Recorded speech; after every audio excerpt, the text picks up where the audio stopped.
everybody, it's Tamika Patterson here. I am a local Indianapolis real estate agent, and I'm here with my friend, Miss Nitra Oliver, who also is a local Indianapolis real estate agent, and we are going to discuss today the flipping project. So, Mika, let's talk about the flipping process here at 1224 North Gibson Avenue. What made you decide to do a flip instead of a traditional buy and hold? The process of wanting to do a flip versus the traditional buy and hold was I wanted to start to grow some money up front. The buy and hold thing, your money's kind of, maybe tied up in it a little bit, but I wanted to just start to grow some revenue before I started the process of buy and hold. How did you find this property? I found this property by looking on our local MLS. What surprised you most about the financing process? I think the part that surprised me the most about the financing process was I had to use my own money up front to push before I were able to get the draws on the back end. You still had to pay the contractors once they finished certain things, and I had to use my own money up front and then get the draws afterwards. And is that the typical route that you go with a hard money loan? You go Typically it is, yes. Okay. Typically it is, yep. What numbers did you run before buying to make sure the flip made sense? The numbers that I ran prior to buying was I looked on our local MLS again, and I ran comps, so comparable sales in the area. And I looked at the ARV, which is what your lender's going to look at too before they even loan you money. And I looked to see what homes sold for that, were updated or, kind of comparable to what I was going to do to this property. I looked to see what they sold for, and I was able to get a number from there. Okay, so let's explain to people, what does ARV mean? ARV means after repair value. So after you update a home, flip it. After you update a home, the appraiser will come in, he'll do the numbers and see what the after repair value is of that home. Where did you spend more money than expected, and then where did you save? I spent more money than expected with things that popped up on me, things that came up, such as the plumbing system had to be redone. A new roof eventually had to go on here. Electrical, all the electrical needed to be redone. So I spent more money in those places that I didn't, or the attic remediation. Spend more money in those places versus what my scope of work was looking like at the very beginning. So let's talk about the renovation process. What renovations gave you the biggest return on the investment? So like I tell all my clients, one of the things that makes a really big difference, or the things that you can go in a house and upgrade and it can get you more money, is making sure those kitchens are up to par and the bathrooms are up to par. So those places, kitchen and bathrooms, I'll do. Did you manage contractors yourself or hire a project manager? So from the very beginning, I always had a general contractor who kind of looked over everything, went to get material. So I basically hired general contractors all around. Let's talk about the hard stuff, problems and lessons learned. What went wrong that you didn't expect to? From the very beginning, just not having a thorough scope of work and getting into the project and seeing things. You always anticipate higher numbers than where you are, but I didn't anticipate a lot of things that I couldn't see with my eye. What issues almost blew the budget or timeline? So the issues that didn't almost blow the budget, but they actually blew the budget, was not analyzing up front that we needed to put a new roof on here, not checking out the attic to see that remediation had to be done, not looking at the plumbing system to see what was really going on with the plumbing system. Trees. Believe it or not, trees can blow your budget. If you're not scoping the trees in there, trees have to be cut back and cut down. Okay. So things like that blew the budget, for sure.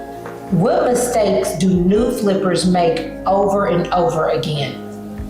I would say that new flippers, some of the mistakes that, myself included, trusting other people. Like, believe whatever you're thinking, or if you want to go and look at something and think that it's not right, go with your first gut, definitely. New flippers put the trust in other people to come in and do the projects and not look over the projects, and stuff is not always done right. So you lose money there. Let's talk about the do's and don'ts of flipping. What are your top 3 do's for someone considering their first flip? My top 3 do's for someone considering their first flip: number 1, get with a local real estate agent who is knowledgeable of the area and what the area is doing, who's able to run comps that are going to make you some money, hopefully. Right.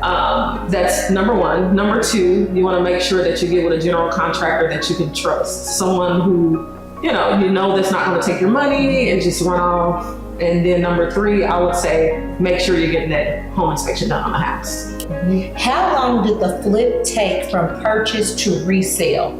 My flip took from purchase to resale a total of 4 months. I was thankful to be able to put the home under contract while I was working on the property. So only 2 months in, I was able to put the home under contract. It never had to hit the MLS, and I have a buyer. So that was a really great thing for my first go around. Yes, that's a blessing. Did the market help or hurt this flip?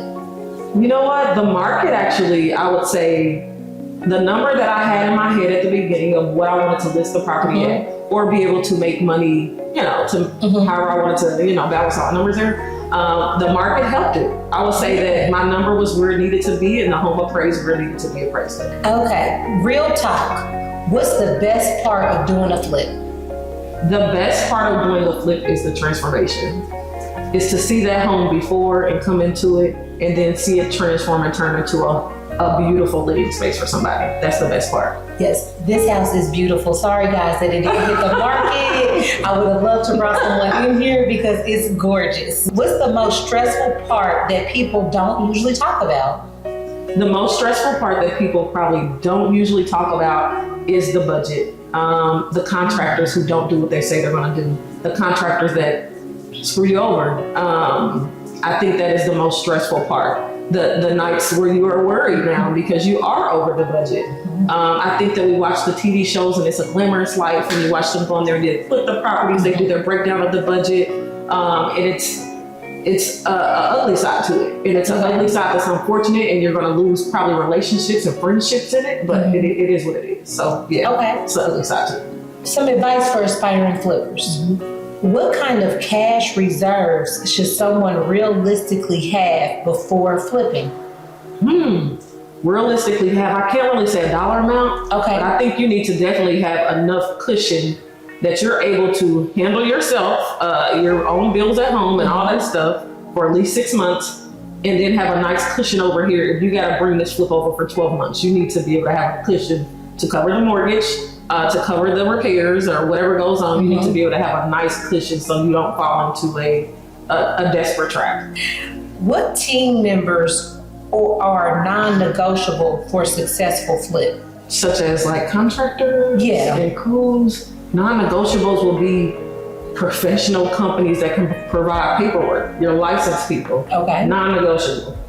When it comes down to your plumbers, electricians, a lot of people can do doors, cabinets, things like that, paint. But when it comes down to those licensed professionals that actually need to be qualified in those areas, non-negotiable. Them team members need to be licensed people. What advice would you give someone considering their first flip in today's market? Know the numbers. Know that ARV, know where you need to land at, and just kind of know the numbers in today's market. Houses do cost a little more now, as we know, but you're still able to find deals out here. There's a lot of different strategies that your realtor can focus on. Off-market strategies is one. Finding that person that might just be desperate to sell a house or in need to sell a house, and that way you don't have to have that competition with the market. So that's the advice that I would give. Now, if you had to leave our listeners with one final note about the flipping process, just what's your one last thought before we wrap up this interview? My one final note about the flipping process is, again, thoroughly have that scope of work done at the beginning. Hire professional people, whether you have to pay more, hire professional people. And third, just stay strong through the whole process. Don't break, don't fold, stay strong. You're gonna run into problems, but me, when I run into problems, I don't wanna hear the problem, I wanna hear how you fix it. Okay. So bring in the problem, you can tell me this is wrong and that's wrong, tell me how to fix it. Okay. So keep that in mind. You're gonna run into problems, always keep in mind, how do I fix it? What do I need to do? And that will get you through the whole process. All right. Yeah. All right. Well, thank you, Mika. Thank you for sharing your flipping journey with me today. Thank you. I appreciate it.